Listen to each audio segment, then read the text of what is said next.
takže čus, moje jméno je David. A dneska po dlouhý době,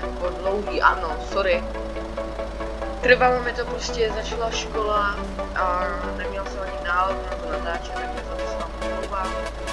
Ale máme tady další Eurotrack Simulator, tentokrát to nebude ukázka aut, ale budou to záběry. Něco, co jsem dělal na mém starém kanále, který mi slavali, myslím si, že ideální čas na to. Tak jo. Jinak ještě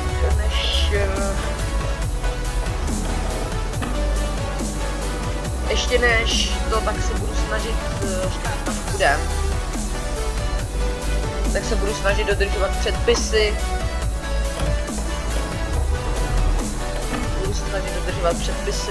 To znamená, budu jezdit podle toho, jak mám, budu dodržovat rychlost, snažit se. Samozřejmě, pokud budu na dálnici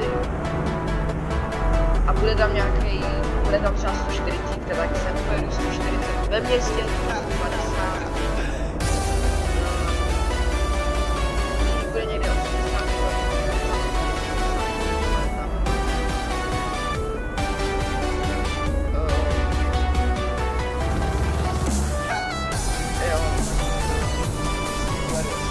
Tady bude 70, ale jakmile tam bude nějaký číslo, bude na tak to budu moci společnosti. To znamená, pokud tam bude 90, pojedu 90, pokud tam bude 110, pojedu školy. Teď tady bude 80. Takže já jdu na nějaké záběry a ještě, abych nezapomněl, tak pojedeme z Prahy do Poznání. To tam nemám moc objevený, tak mám objevený, pak pojedeme ještě někam samozřejmě. Pojedeme pokud by vás ještě zajímavost o tomhle autě, tak si koukněte na předešlý video a já. Tady je 110 čas. Ok, více bojem. No nevýhoda tady toho auta, že já když na to půjdu a pak zatočím to auto, nejčastější věci, které se mě tady stávají, tak je tím, že prostě lidi blokujou levej pruh a jedou prostě pomalu. No, o tomhle mluvím, ještě k tomu policie. Jako chápu, že tady se to bylo... Jo, počkej, chápu, že tady je zrušení. Takže to auto to sice udělalo, samozřejmě auto, které asi předjíždět nemohlo, ale všimlo to auto velice. Dobře, beru úplně všechno,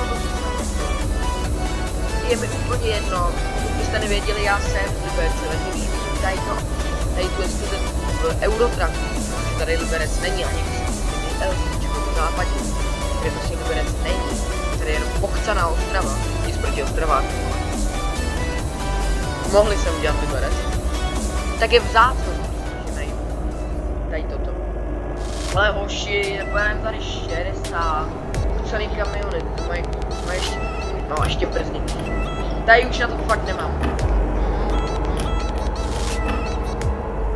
No, jakoby úplně jsem si moc nepomohl, ale tady jí hlavák brzdí. Jeď trochu.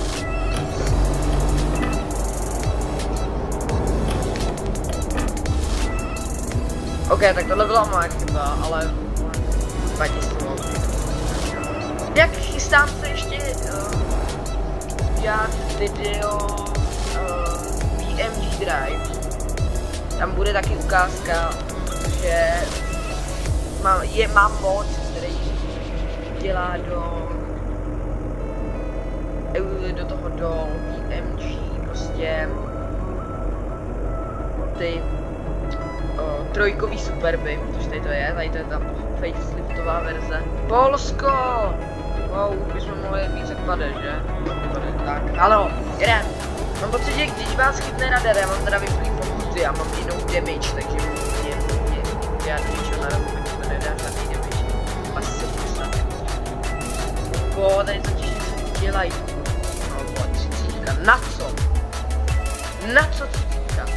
Já pokud by zajímalo někoho, zajímavosti v tomhle autě, tak teď koukněte, když tak na ten další díl. Jediný, co vám můžu říct, tak to jste asi poznali, mám v tom TDIčkovej motor 2.0. Za mnou je ten pouštaný kamion. Furt bude brzdit. Dajte si sama nahraju na volant, to jste se asi všimli. Bohužel nevím proč, ale nějak prostě mi nefunguje řadící páka. Takže to řadící samo, když mám manuál. Ještě jedna věc, kterou jsem nestihl na začátku, tak je to, že tamhle je to zrcátko. Díky němu teď to není vidět do zbytnýho, ale já ho tam mám, protože já bych musel zmáčknout tak tuhle kláves, až teďkon bych viděl, tak bych viděl do toho zrcátka. To se mě prostě nechce.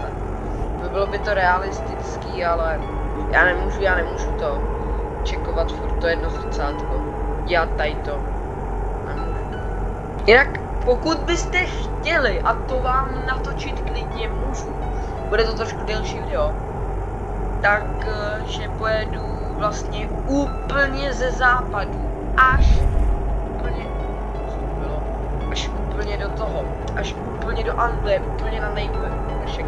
Bude to třeba 2000 km, ale já to pro vás klidně udělám. Někdy bychom si mohli udělat takovýhle roadstreet z Prahy. Teoreticky by myslím, tam dát tam zpátky, ale nevím, já tady ty video chci se střídat, abyste něco měli na můj kanál. Já jsem fakt s tou aktivitou, sorry, já prostě nemám pole. Já prostě nemám čas. Jo, tak my se na okraji města, ale jedeme tady 90. Můžeme tady. Tak jo. A už je tady padem.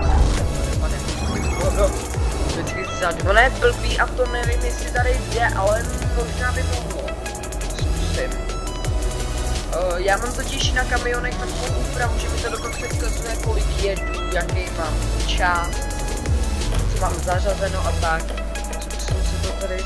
Jinak, kdybyste se mě někdo ptal, že jak to, že ty tam máš takovou velkou palku a já ji tam nemám, nebo prostě ten panel mezi těma píkama, tak je to mnohem líp to vypadá, vypadá to reálně neznější, protože to, co mám v originálu, tak to je prostě starý skáner. Je to moc normálně na Photoshopu, takže nic těžkého na stáhnutí. Ani, podle mě ani tutoriál bych nám musel ukazovat, prostě jednou klikneš. Musím říct, že tady to video je spíš teda než záběry, je to spíš takový povídací. Jo, počkej, jsme ve Bratislavě, aha. Jsi se nevšiml, je. Tak já se tady otočím, já tady chci se totiž prozkoumat teď. Tady nemám se. To nás ještě bude trvat. No ale asi vůbec to nebude na to. Víte co, teď si uděláme, tak se budu snažit dodržovat předpisy.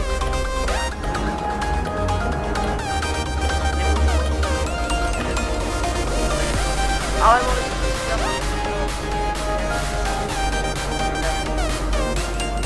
ale to taky nepůjde. To tady jenom objeví. Škoda, že ten počítač, ty boha.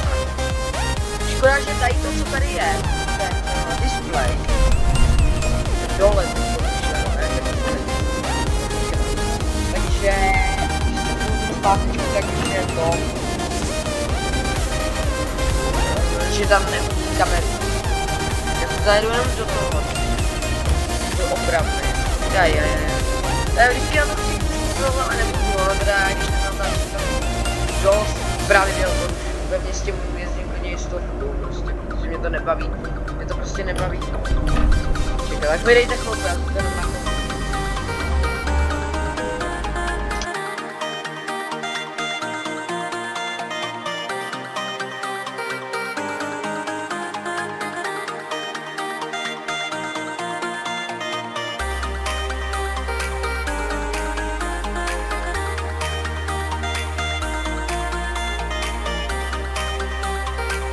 no tak samozřejmě to tam neměme. Samozřejmě to tam počkej, nedá se tady proklikat. Tohle to je spotřeba, ne?